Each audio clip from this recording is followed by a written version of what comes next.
Hello, dear traders. My name is Clara, and these are the main trading ideas for the current trading session. First of all, let's discuss the situation with the euro. The pair is trading at 1.0950. Trump plans to impose a 20% tariff on EU goods. The tariffs will come into effect on April 9th. European Commission President Ursula von der Leyen on Thursday sharply condemned Trump's introduction of tariffs on EU goods and promised retaliatory measures. Concerns about the consequences of an escalation of the global trade conflict are increasing fears of a sharp slowdown in the global economy. Meanwhile, the decline in inflation in the Eurozone has increased the likelihood of a new easing of monetary policy by the European Central Bank. Recall that since June 2024, the regulator has already reduced the cost of borrowing 6 times.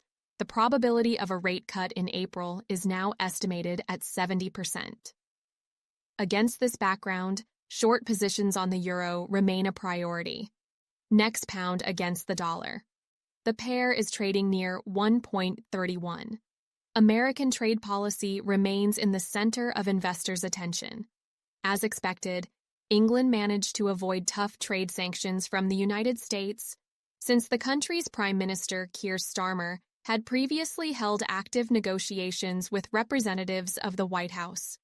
Thus, the United States decided to introduce a 10% rate on supplies from England, which is the lowest level among all countries.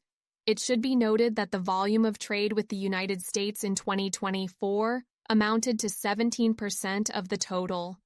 Given this, the pound remains attractive for purchases, while the asset's growth may continue until the end of the week. And finally, oil. WTI crude oil is consolidating near $70 per barrel. The oil market still has growth potential amid U.S. sanctions against Iran and Venezuela. In addition, the U.S. is considering the possibility of tightening the sanctions regime against Russia. We are talking about 500% duties on imports of goods from countries that purchase oil and gas from Russia. In addition, restrictions may affect tankers that transport black gold across the Baltic Sea. Market participants also expect a decrease in production in OPEC Plus countries. The fact is that most OPEC Plus countries will have to compensate for overproduction due to quota violations in past periods. So these are the main trading ideas for now. Thank you for your attention, and don't forget to subscribe to our YouTube channel.